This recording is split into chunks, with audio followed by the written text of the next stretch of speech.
I'm going to show you how to thread in your ends. In order to do that, you need a needle. I prefer a knitter's needle. They come in a little container like this, and they have a very large eye and a sharp end.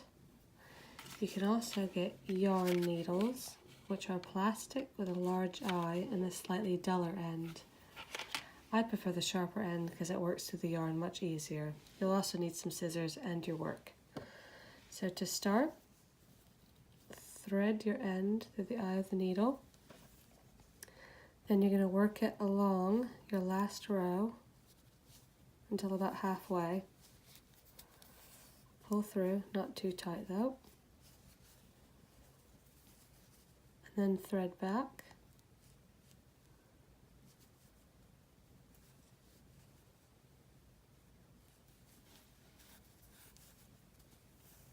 And cut close to the work, and then tug. Tugging it pops that end piece back in. So we'll repeat from either end.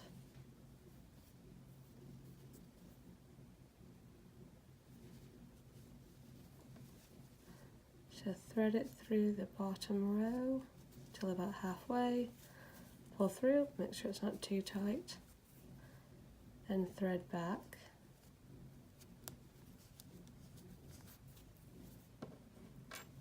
And cut. And tug. And that's it, you've done it. You've threaded in your ends. My next tutorial is going to be how to block. You'll notice that the ends are curling up, so make sure to watch that tutorial. Thank you, bye.